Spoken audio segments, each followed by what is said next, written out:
Hi dear students, आज हम अपना नेक्स्ट टॉपिक फंक्शन स्टार्ट करने जा रहे हैं। हमने टॉपिक रिलेशन कंप्लीट कर लिया है और रिलेशन पे कुछ क्विजेज हमने बनाए हैं आपके लिए, जो आज के लेक्चर के डिस्क्रिप्शन बॉक्स में आपको मिल जाएगा। और रिलेशन जो टॉपिक है उस पे लगातार हम क्विज बनाते रहेंगे जब तक हमारा ये फंक्शन टॉपिक कंप्लीट नहीं हो जाता। इस तरीके से हम अपना जो रिलेशन टॉपिक पढ़े हुए हैं उसको इम्प्रूव कर सकते हैं। यहाँ आपको एक पासकोड यूज करना रहेगा। डिस्क्रिप्शन बॉक्स में आप जाइएगा, वहां पे लिंक हमने दिया हुआ है और पासकोड आपको यूज करना है RK गुप्ता सर, कैपिटल में RK गुप्ता सर लिखिएगा, कोई स्पेस मत दीजिएगा, #RK गुप्ता सर, तो आपको टेस्ट पेपर मिल जाएगा।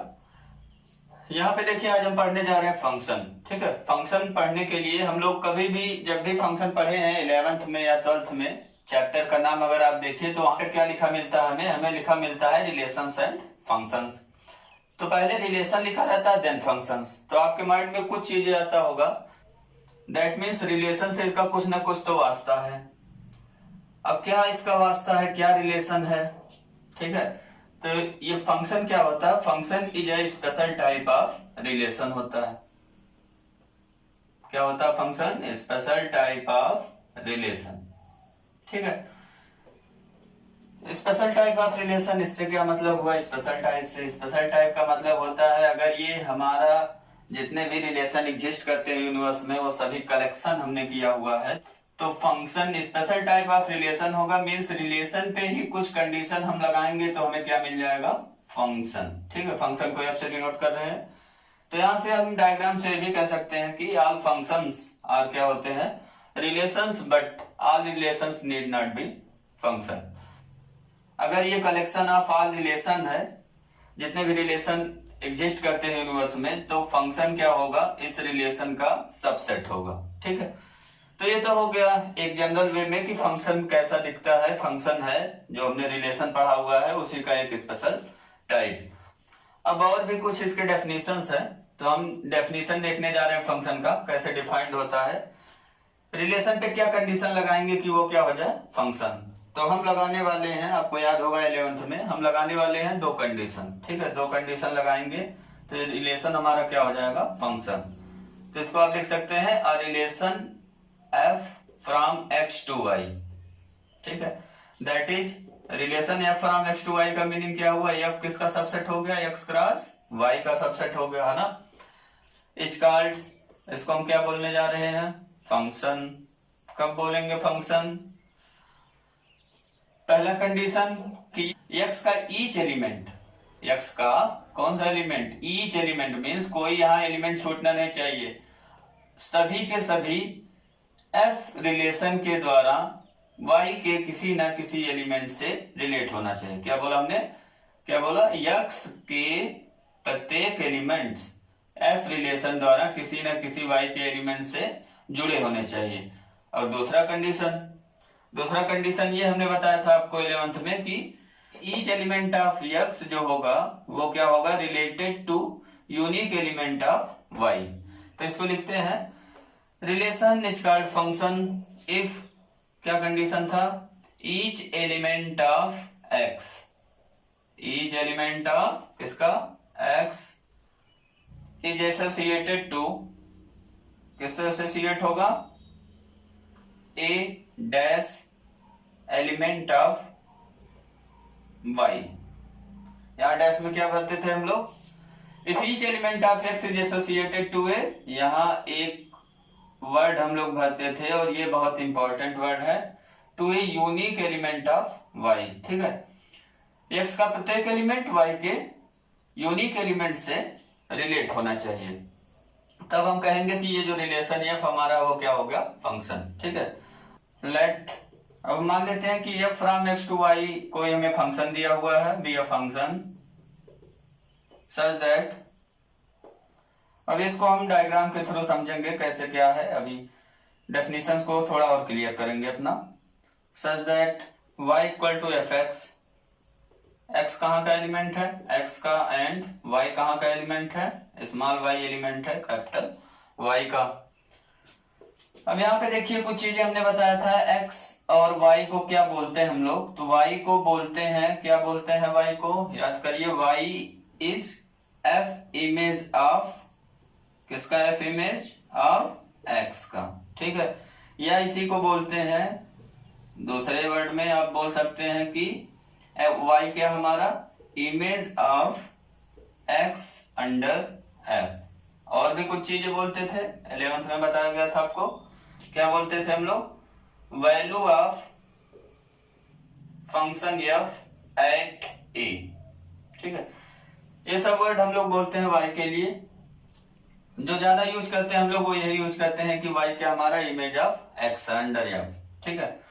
और एक्स जो हमारा है, एक्स को क्या बोलते थे हम लोग, एक्स को बोलते थे, क्या बोलते थे याद करिए, प्री इमेज, है ना। प्री इमेज, किसका प्री इमेज ऑफ वाई, किसके अंडर में, अंडर एफ, ठीक है। एक्स को हम प्री इमेज बोलते थे, वाई को क्या बोलते थे, इमेज ऑफ एक्स बोलते थे। अब इसको कुछ डायग्राम के थ्रू हम लोग समझने जा रहे हैं। अभी तक तो हमने केवल देखा इतना कि कोई भी रिलेशन क्या है, फंक्शन होगा कब, जब each element of x is associated to a unique element of y, ठीक है। एक्स क्या है, प्री इमेज है, वाई क्या है, इमेज ऑफ एक्स है। हमने कुछ रिप्रेजेंटेशन का मेथड देखा हुआ था 11th क्लास में, रिप्रेजेंटेशन कैसे कैसे करते हैं फंक्शन का, तो उसमें हमने आपको बताया था एक हम क्या मेथड यूज करते हैं, कौन सा मेथड याद करिए आप, एरो डायग्राम मेथड। आज का इंट्रोडक्टरी क्लास है आपका। नेक्स्ट डे हम लोग टाइप ऑफ फंक्शन शुरू करेंगे, जिसमें हमें पढ़ना है 1-1 function, on-to function, bijective function, ये सब चीजें पढ़ना है जो 12th क्लास में आपके। एरो डायग्राम के बाद एक और हमने क्या बताया था आपको, ऑर्डर्ड पेयर फॉर्म में लिखते हैं फंक्शन को, है ना। और तीसरा क्या बताया गया था, अलजेब्राइक मेथड है। अलजेब्राइक मेथड में हम लोग रूल लिखते थे सीधे। रूल कैसे लिखते थे, जैसे लिखते थे f from n to n natural number to natural number, function defined है एफ एक्स इक्वल टू, हमने डिफाइन कर दिया 2x+3 for every x belongs to natural number, ठीक, ऐसे लिखते थे। मीन्स वहां हम क्या यूज करते थे, कभी कभी एफ एक्स के जगह y भी पुट कर दिया जाता है, तो कभी कभी लिखते थे y इक्वल टू 2x+3। तो इसमें क्या दिया रहता था, x और y दो वेरिएबल हम लोग यूज करते हैं अलजेब्राइक मेथड में, और x हमारा कौन सा वेरिएबल होता है, इंडिपेंडेंट। कौन सा वेरिएबल होता है x, इंडिपेंडेंट वेरिएबल, ठीक है। और y क्या है हमारा, y को हम बोलते हैं डिपेंडेंट वेरिएबल, ठीक है। ये क्या है, डिपेंडेंट वेरिएबल fx। और जब भी ग्राफ खींचना रहता था तो x जो इंडिपेंडेंट वेरिएबल हमारा रहता है उसको x एक्सिस पे लेते हैं, और ये जो fx है या y है उसको हम किस एक्सिस पे मानते हैं, y एक्सिस पे, ठीक है। ये तो हो गया कुछ रिप्रेजेंटेशन की चीजें, एरो डायग्राम और ऑर्डर्ड पेयर और अलजेब्राइक मेथड, ठीक है। अब मैं कुछ डायग्राम बनाने जा रहा हूं जिसमें आपको चेक करना है कि वो डायग्राम जो दिया हुआ है हमने वो फंक्शन है या नहीं।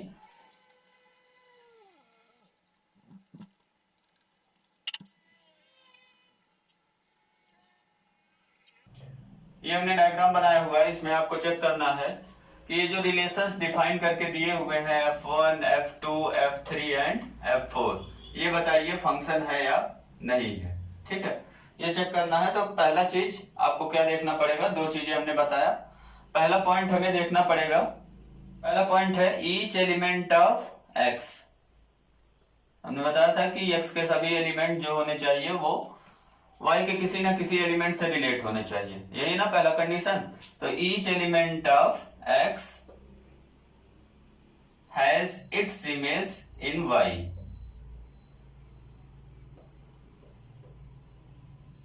तो इस पहले पॉइंट को कवर करता हुआ हम लोग देख रहे हैं कौन कौन सी चीजें हमारे पास फुलफिल हो रहा है। ये देखिए F1 में अगर आप देखिए तो x y हमें दिया हुआ है, x सेट में 1 2 3 है, y सेट में 4 5 6 7 है। ये हमें x y सेट दिया हुआ, सब में हमने वही लिया हुआ x y में। यहाँ अगर देखिए तो x का एलिमेंट जो 3 है उसका हमें कोई इमेज नहीं मिल रहा y में, इसलिए F1 क्या हो गया हमारा, फंक्शन नहीं है, ठीक है। तो F1 फंक्शन नहीं है, क्यों नहीं, क्योंकि 3 हैज नो इमेजेस। और सब में देखिए तो 1 2 3 यहाँ पे 1 का भी इमेज, 2 का इमेज, 3 का भी इमेज मिल रहा है, यहाँ पे भी x के सभी एलिमेंट का इमेज मिल रहा है, यहाँ पे भी x के सभी एलिमेंट का इमेज मिल रहा है। और एक चीज और देखना हमें, यहाँ जो y पे, यहाँ देखिए कोई कंडीशन हमने नहीं लगाया हुआ, each element of x has its image in y, बस ठीक है। x पे ही कंडीशन लगा हुआ, y पे कोई कंडीशन नहीं लगा हुआ। मीन्स आप लिखना चाहते हैं तो लिख सकते हैं कि this is possible that there may be element in y। क्या लिख सकते हैं इसके आगे आप? This is possible that there may be element in y which are not related to any element of x, ठीक है, which are not related to any element of x। इसके आगे लिखना चाहते हैं लिख लीजिए, ठीक है। सेकंड, तो ये चीज हमेशा ध्यान रखिएगा, केवल x के एलिमेंट पे ही अप्लाई है, y के एलिमेंट पे कोई कंडीशन नहीं। सेकंड हमारा है कि ईच एलिमेंट ऑफ x, या कहिए एवरी एलिमेंट ऑफ x, किसका? x का, ठीक है, मस्ट हैव, क्या होना चाहिए? मस्ट वर्ड हमने लगाया है, मतलब ये जरूरी चीज है, या शुड हैव, आप जो भी लगा लीजिए। Each element of x must have, क्या होना चाहिए? क्या होना चाहिए? One and only one image in y, ठीक। मतलब एक एलिमेंट एक्स का वाई के दो एलिमेंट से रिलेटेड नहीं होना चाहिए। क्या मतलब हुआ? मतलब यही हुआ कि जैसे एक हिंदी की कहावत हम लोगों ने पढ़ा हुआ था कि एक तीर से दो निशाना, ठीक है। तो वो कहावत यहाँ पे लागू नहीं होता, वो कहावत फंक्शन नहीं है। क्यों नहीं है? क्योंकि यही तो कह रहा है दूसरा वाला कि ईच एलिमेंट ऑफ एक्स के पास केवल एक ही इमेज होना चाहिए, ठीक है। तो एक तीर से दो निशाना लगाएंगे तो वो फंक्शन नहीं होगा। अब देखिए कहां से एक इनपुट से ढेर सारे आउटपुट्स निकल रहे हैं।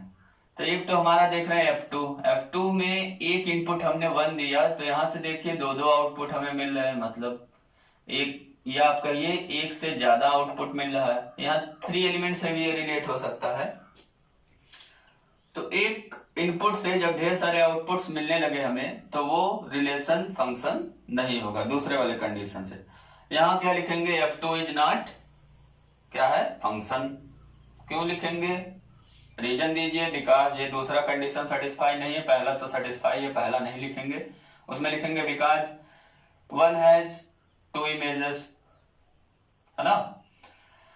उसके बाद थर्ड रिलेशन में हम देख रहे हैं कि each element of x is related to unique element of y, ठीक है। यहां से x के सभी एलिमेंट, यहां पे x के सभी एलिमेंट y के किसी ना किसी एलिमेंट से रिलेटेड है। दूसरा कंडीशन, यहाँ एक इनपुट का एक से ज्यादा आउटपुट नहीं होना चाहिए, तो एक इनपुट से एक से ज्यादा एरो नहीं निकलना चाहिए। तो आप देख रहे हैं सब जगह से एक ही एरो निकला हुआ है, तो ये हमारा क्या हो गया? F3 हो गया फंक्शन। पॉइंट अब देखते हैं F4 बताइए फंक्शन है या नहीं। तो आप खुद ही सॉल्व कर सकते हैं इसको। यहाँ x के सभी एलिमेंट का इमेज है, y में देखिए हमने बताया था y के कुछ एलिमेंट छूट भी सकते हैं, मींस y में ऐसे एलिमेंट्स पॉसिबल हैं जो x के किसी एलिमेंट से रिलेट ना करें। यहाँ पे भी देखिए 7 छोटा हुआ है, ठीक है। और दोनों कंडीशन अगर आप देखिए तो दोनों कंडीशन यहाँ पे भी फुलफिल है। इनपुट जो हमने दिया हुआ है, एक इनपुट से केवल एक ही एरो निकल रहा है। अब ये कोई जरूरी नहीं है कि वो डिस्टिंक्ट एलिमेंट पे जाए, ऐसा कुछ नहीं लिखा हुआ, बस यहाँ लिखा हुआ है कि each element of x must have one and only one image. x में जो एलिमेंट्स है उसका एक ही इमेज होना चाहिए, मतलब एक एलिमेंट से एक से ज्यादा एरो नहीं निकलना चाहिए, वो एक से ज्यादा एलिमेंट से रिलेट ना हो। तो F4 हमारा क्या हो गया? ये भी हो गया फंक्शन, ठीक है।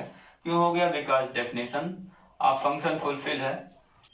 और यहाँ पे हमने एक रिलेशन लिया यहाँ रखा 1 2 3, यहाँ रखा 4 5 6, 1 को 4 से रिलेट कराया, 2 को 5 से, 3 को 6 से रिलेट करा दिया। तो ये बताइए फंक्शन होगा या नहीं। तो यहाँ हम देख रहे हैं डेफिनेशन ऑफ फंक्शन क्या है? फुलफिल है, इसलिए ये भी क्या हो गया? फंक्शन हो गया, ये भी फंक्शन हो गया, ठीक है। आपको कुछ चीजें फंक्शन में क्लियर समझ में आया होगा। ये दोनों पॉइंट्स आपको नोट करके रखने हैं। और एक चीज और याद रखना है कि फंक्शन जो होता है वो भी सबसेट ऑफ क्या होगा? अगर फंक्शन ये x to y डिफाइंड है तो x क्रॉस y का सबसेट होगा। अब इसको देखिए कुछ मैथमेटिकल सिंबल्स में हम लिखेंगे। Each element of x has image in y का मतलब क्या होगा? यहां से इसका मतलब हुआ, इसको हम लिख सकते हैं for every x belongs to x there exist y belongs to y such that, ठीक है, x के सभी एलिमेंट के लिए y में हमें एलिमेंट मिलेगा, क्या करेगा ये y का element, y equal to f x. x का प्रत्येक एलिमेंट के पास क्या है, इमेज है, ठीक, y को ही तो बोलते हैं ना image of x under f, ठीक है। और इसी को ऑर्डर पेयर के फॉर्म में अगर लिखना चाहते हैं तो x कंपोनेंट, पहला कंपोनेंट जो होगा वो क्या होगा x, और दूसरा कंपोनेंट क्या होगा y, ये कहाँ बिलोंग करेगा, f में, ठीक है। तो order pair x y belongs to f, x क्या हमारा, एक्स बिलोंग्स टू एक्स है, और वाई क्या है, वाई बिलोंग्स टू वाई, ठीक है। ऑर्डर पेयर में लिखने का ये तरीका हमारे पास है। तो पहला चीज क्लियर हो गया होगा आपको, each element of x has image in y. And second thing में क्या है, each element of x, x का कोई भी एलिमेंट लीजिए, प्रत्येक element must have one and only one images. तो इसमें क्या लिखेंगे, इसका कहने का मीनिंग ये हो गया कि अगर दो एलिमेंट हम ले x में, ठीक है, हमने दो एलिमेंट लिया x1 और x2, दोनों को क्या करा दिया इक्वल। तो अगर दो एलिमेंट सेम है तो ये कह रहा कि उनका एक से ज्यादा इमेज नहीं होना चाहिए। तो हमें क्या मिलना चाहिए, fx1 मीन्स x1 का इमेज, fx2 मीन्स x2 का इमेज। तो ये दोनों जो इमेजेस मिल रहे हैं वो क्या होने चाहिए, सेम, ठीक है। तो अगर x1 x2 मीन्स एक एलिमेंट अगर हो गया, x1 x2 का मतलब क्या हो गया, एक ही एलिमेंट हो गया, ठीक है। एक एलिमेंट अगर है तो उनका इमेज भी एक ही होना चाहिए, एक से ज्यादा इमेज नहीं होना चाहिए। फॉर एवरी x1 x2 कहाँ के एलिमेंट्स हैं, x के, ठीक है। इसी को दूसरे लैंग्वेज में लिखते हैं ऑर्डर पेयर के फॉर्म में। कैसे लिख सकते हैं ऑर्डर पेयर के फॉर्म में, x1 comma y1 belongs to f, ठीक है, ये कोई एलिमेंट है जो f में बिलोंग कर रहा है, and x1 comma y2 belongs to f। यहाँ देखिए हमने x कंपोनेंट दोनों का सेम रखा है, फर्स्ट कंपोनेंट x1 का इमेज मिल रहा है y1, x1 का इमेज मिल रहा है y2। तो दिस इंप्लाइज, सेकंड कंडीशन हमारा कहता है अगर ऐसा कंडीशन हो रहा है कि एक एलिमेंट का दो इमेज हमें मिल रहा है तो दोनों इमेजेस इक्वल होने चाहिए, मतलब यूनिक एलिमेंट, मतलब यूनिक इमेज होना चाहिए, ठीक है। तो यहां से हमें क्या मिलेगा, y1 इक्वल टू y2। अगर नहीं मिल रहा है तो क्या कहेंगे, रिलेशन हमारा फंक्शन नहीं है। ऐसे यहाँ पे अगर सभी एलिमेंट का इमेज नहीं मिल रहा है तो भी हम कहेंगे रिलेशन हमारा फंक्शन नहीं है। तो ये चीजें आपको याद रखना है, ये पहला कंडीशन, दूसरा कंडीशन, ठीक है। तो फंक्शन चेक करने के लिए ये दूसरा कंडीशन बहुत ही यूजफुल होता है, हम लोग हर जगह यूज करते हैं, पहला भी बहुत ही यूजफुल है। तो अभी तक हमने जो यहाँ रिप्रेजेंटेशन किया हुआ है वो कौन से फॉर्म में रिप्रेजेंटेशन किया हुआ है, एरो डायग्राम मेथड से। अगर इसी सब चीजों को अगर आपको क्या लिखना हो ऑर्डर पेयर के फॉर्म में, तो पहला चीज कैसे लिखेंगे, पहला रिलेशन 1,4 लिखना आपको बताया गया था ना 11th क्लास में, 2,5 ऐसे लिखेंगे। और इसका जो रिलेशन का डोमेन हो गया 1,2 हो गया, रेंज क्या हो गया 4,5। और अगर रिलेशन का कोडोमेन पूछा जाए तो 4, 5, 6 और 7 एलिमेंट आएंगे उसमें। यहाँ पे देखिए F2 को अगर लिखना हो तो ऐसे ही आप समझ गए होंगे 1, 4, 1, 5 और क्या रहेगा इसमें 2, 6, 2 और क्या रहेगा इसमें 2, 6, 3, 7। ये तो हो गया F2। F3 को लिखना है तो कैसे लिखेंगे, F3 को लिखेंगे 1, 4, 2, 5, 3, 6। अब हम लोग बढ़ रहे हैं डोमेन और रेंज की तरफ धीरे धीरे। इतना हो गया F3। और F4 को अगर लिखना चाहते हैं तो F4 को क्या लिखेंगे हम लोग 1, 4, 2, 4, 3, 4 ऐसे आप ये लिख लीजिएगा। इसमें हम बताना क्या चाहते हैं आपको, इसमें मैं ये बताना चाहता हूं कि अगर आपको ऐसे रिलेशंस दिए हो ऑर्डर पेयर के फॉर्म में, एरो डायग्राम ना दिया हो, तो हम कैसे पता करेंगे कि रिलेशन हमारा फंक्शन है या नहीं। इसके लिए हम लोग क्या करेंगे, यही दोनों जो हमने कंडीशन लिखा हुआ है ये बहुत ही इंपॉर्टेंट है, तो इसी को यूज करना हमें। यहाँ पे हमें देखना है, यहाँ F1 क्या दिया हुआ था 1, 2, 3, 2, 4 5 6 7, ठीक है, ये हमें दिया हुआ है F1। ऐसे ही F2 F3 F4 ये सब इसी से हैं। X हमारा ये सेट है, Y हमारा ये वाला है। और यहाँ पे अगर देखिए तो पहला कंडीशन फुलफिल नहीं हो रहा है। 3 फंक्शन का पहला जो कंडीशन है, for every x belongs to x y equal to fx होना चाहिए, या कहिए x comma y belongs to क्या होना चाहिए, f होना चाहिए। तो 3 कामा y ये हमें एलिमेंट नहीं मिल रहा f1 में, इसलिए ये फंक्शन नहीं है। ऐसे दूसरे में देख रहे हैं ऑर्डर्ड पेयर 1 4 और 1 5, इसमें x कंपोनेंट या कहिए फर्स्ट कंपोनेंट तो सेम है, लेकिन इसका सेकंड कंपोनेंट डिफरेंट है। अब दूसरा कंडीशन यहाँ फुलफिल नहीं हो रहा, यहाँ पहला वाला तो फुलफिल हो जा रहा, 1 2 और 3 फर्स्ट कंपोनेंट के प्लेस पे सब मिल रहे हैं, डोमेन सब मिल रहे हैं x के सभी 1 2 3, ठीक है। अब दूसरा कंडीशन कहता है कि अगर 2 ऑर्डर्ड पेयर ऐसे आपको मिल रहे हैं जिनमें फर्स्ट कंपोनेंट इक्वल है, तो उनका सेकंड कंपोनेंट भी क्या होना चाहिए, इक्वल, ठीक है, तभी फंक्शन होगा। अगर सेकंड कंपोनेंट इक्वल नहीं हो रहा है तो फंक्शन नहीं होगा। यहाँ पे देखिए 2 डिस्टिंक्ट ऑर्डर्ड पेयर हमें मिल रहे हैं जिनके फर्स्ट कंपोनेंट इक्वल है, लेकिन इनके सेकंड कंपोनेंट इक्वल नहीं है, इसलिए ये फंक्शन नहीं है। और ये सब चीजें आप देख सकते हैं, यहाँ पे फंक्शन का डेफिनेशन फुलफिल हो रहा है।